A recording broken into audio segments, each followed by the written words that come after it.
कुशीनगर नामक ग्राम में रतन नाम का किसान रहा करता था। रतन बहुत ही ईमानदार था और उसकी पत्नी सुनीता एक काले रंग की थी। वो बहुत ही सीधी और अच्छी थी, लेकिन उसके रंग के कारण कोई भी उसे पसंद नहीं किया करता था। एक दिन सुबह सुबह सुनीता की पड़ोसन बबली उनके घर आती है, जो बहुत ही सुंदर थी, लेकिन उतनी ही घमंडी। बबली बोली, अरे ओ सुनीता बहन, कहाँ हो? जरा बाहर तो आओ। अरे, आज तालाब पर नहीं जाओगी क्या? चलो चलो जल्दी चलो। तभी सुनीता अपने हाथ में एक मिट्टी की मटकी लेकर आती है। सुनीता बोली, अरे हाँ हाँ, आखिर क्यों नहीं जाऊंगी, चलो चलते हैं। वैसे भी अब इतनी गरीबी में थोड़े ही मेरे लिए कोई और पानी लेकर आएगा। अपना तो भाग्य ही ऐसा है, ऊपर से मैं ठहरी कुरूप। चलो जल्दी, वरना नदी किनारे सभी औरतें मुझे देखकर बातें बनाएंगी। हाँ, बबली बोली, ये तो तुमने ठीक कहा सुनीता बहन, तुम हो तो कुरूप ही। तुम जैसी बदसूरत तो पूरे गांव में कोई नहीं है। लेकिन खैर, अब जाने दो, क्या किया ही जा सकता है। चलो जल्दी, वैसे भी शाम होने को आई है। जानती हो ना, यहाँ जंगल में नदी किनारे जंगली जानवर आया करते हैं। सुनीता बोली, अरे हाँ हाँ, जानती हूँ जानती हूँ, तुम क्यों डराती हो? हम रात होने से पहले ही आ जाएंगे। तुम भी ना बहुत ही डरपोक हो बबली बहन। जिसके बाद दोनों अपने हाथ में मटका लेकर नदी किनारे गांव की ओर चल देती हैं। नदी किनारे पहुंचते ही अपने अपने मटके में पानी भरकर वहां से चल देती हैं। तभी वहां पर एक बहुत ही सुंदर सफेद कपड़ों में एक बाबा आता है, जिसके हाथ में एक झोला भी होता है। साधु बाबा बोले, अरे बिटिया, बहुत प्यास लगी है, क्या मुझे थोड़ा सा पानी मिलेगा क्या? बबली बोली, अरे रे, कौन हो तुम, और दूर हटो मुझसे। क्या जानते नहीं कितनी दूर से उस नदी से पानी लेकर आई हूँ, और आप चाहते हो मैं अपना पानी तुम्हें पिला दूँ? जाओ जाओ यहाँ से, कहीं और जाओ। साधु बाबा ने कहा, अरे, पानी पिलाना तो पुण्य होता है, बहुत प्यासा हूँ बेटी, दया करो। सुनीता बोली, अरे साधु बाबा, आप दुखी क्यों होते हैं?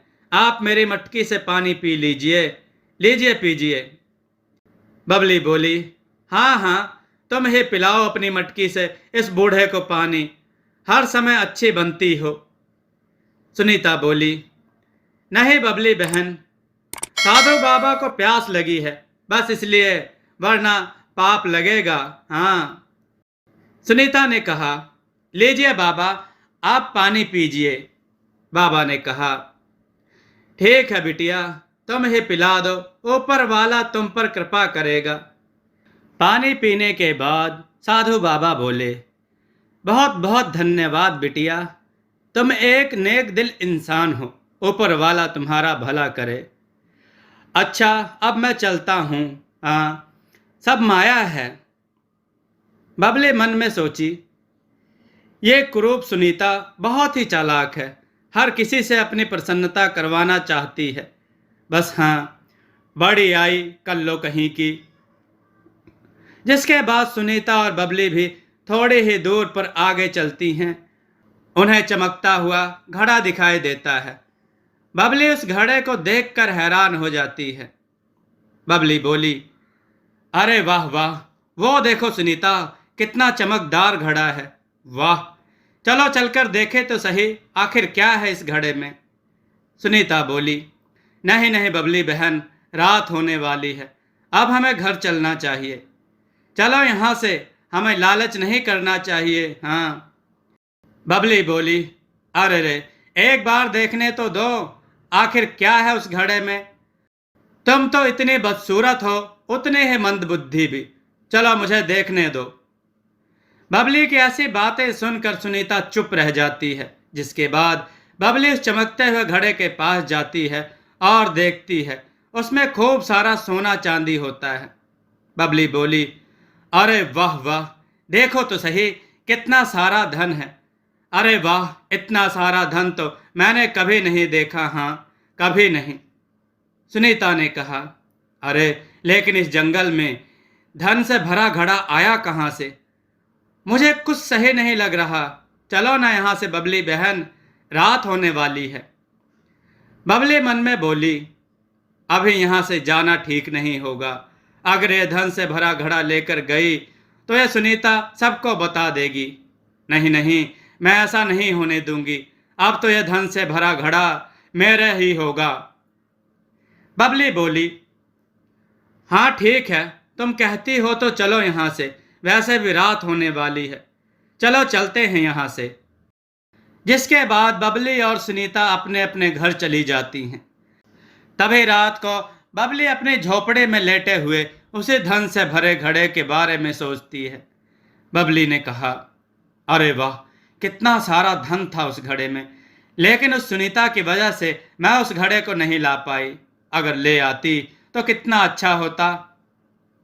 मेरी यह गरीबी के दिन तो हट जाते ना, मैं धनवान हो जाती। लेकिन अब बस, मैं कल सुबह ही उस घड़े को ले आऊंगी। हाँ। थोड़ी देर बाद सुबह हो जाती है और बबली जंगल में उसी जगह पर जाती है। बबली यह देखकर हैरान हो जाती है कि वहां पर धन से भरा हुआ घड़ा है ही नहीं।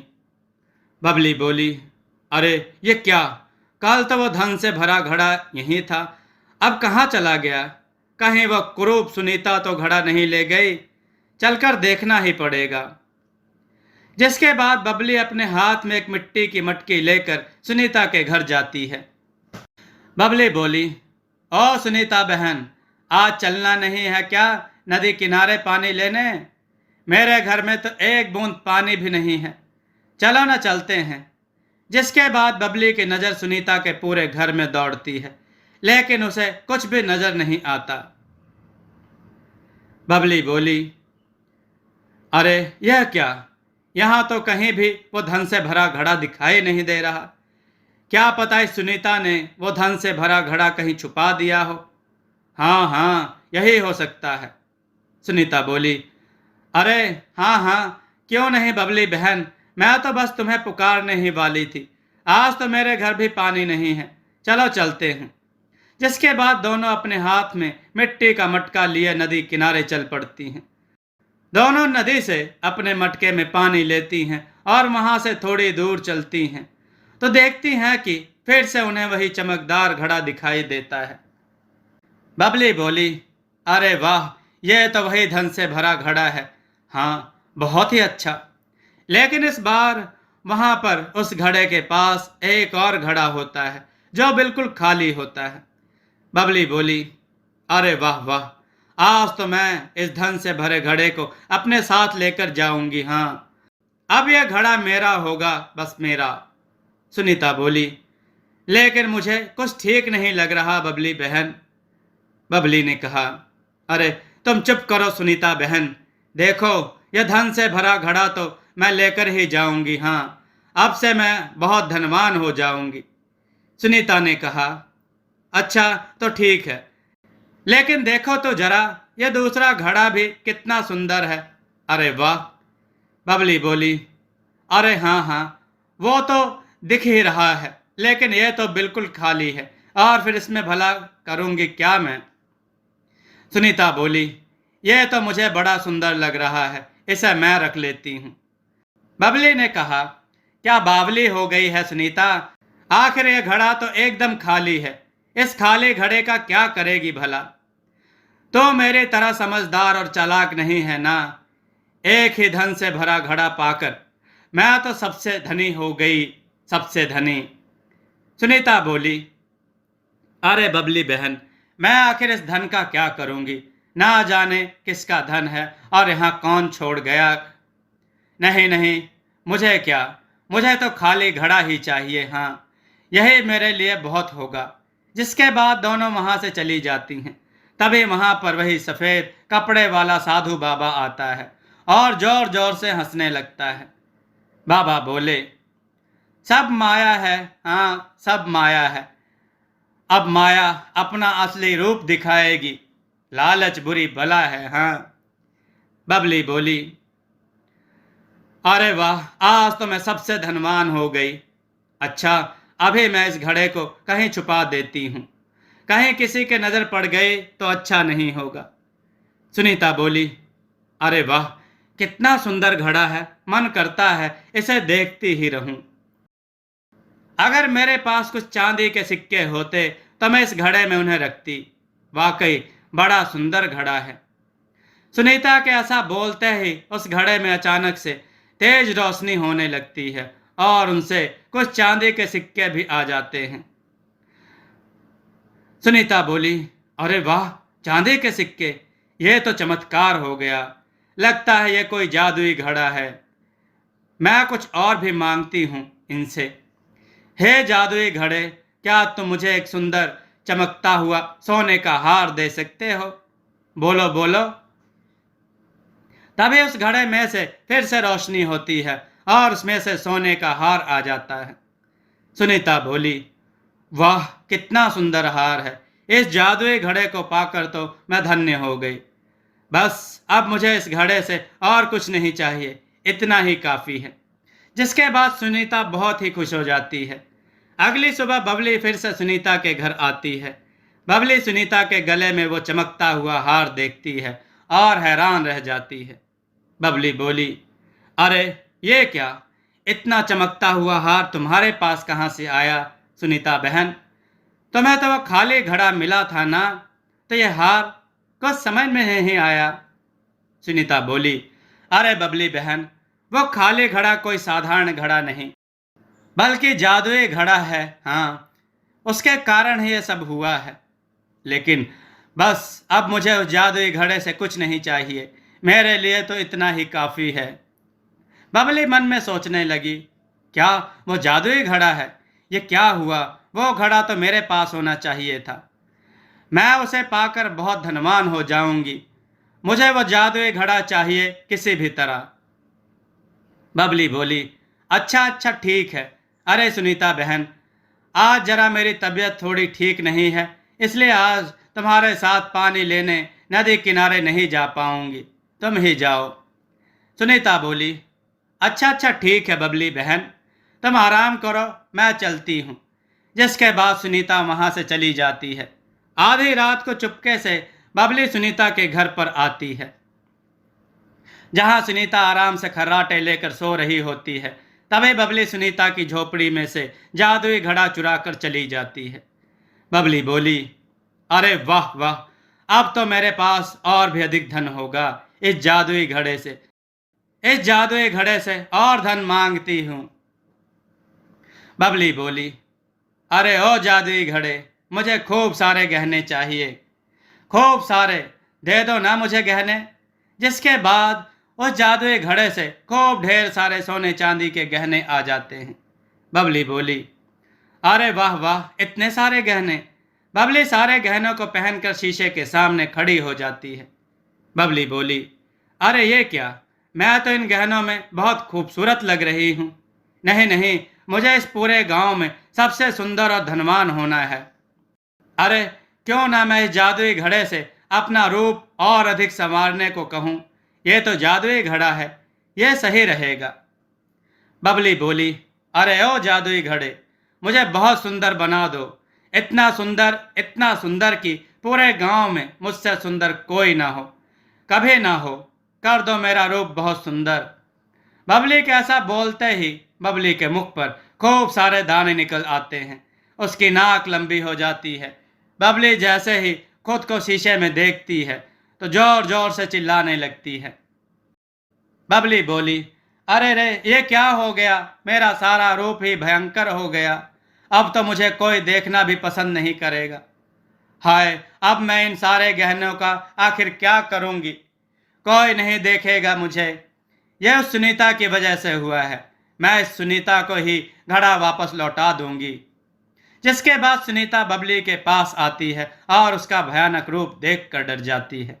सुनीता बोली, अरे रे, ये आपको क्या हो गया बबली बहन, इतना भयानक रूप? बबली बोली, यह सब इस जादुई घड़े की वजह से हुआ है। नहीं नहीं, मैं इसे अपने पास नहीं रखूंगी। सुनीता बोली, हाँ, इस जादुई घड़े को वही जंगल में जहाँ मिला था वहीं रखाते हैं। यह सही नहीं है। देखिए ना, इसने आपका क्या हाल कर दिया बबली बहन। बबली बोली, मैं भी तुम्हारे साथ चलती हूँ।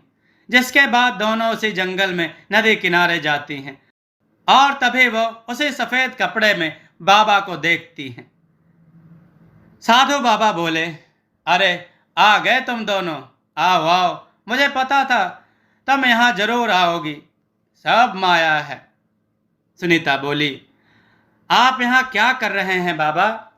आप तो वही हैं ना जिन्हें मैंने पानी पिलाया था। यह देखिए ना बाबा, बबली बहन का क्या हाल हो गया। हमें यहाँ से 2 घड़े मिले थे। एक घड़े में बहुत धन था और दूसरा घड़ा एकदम खाली था।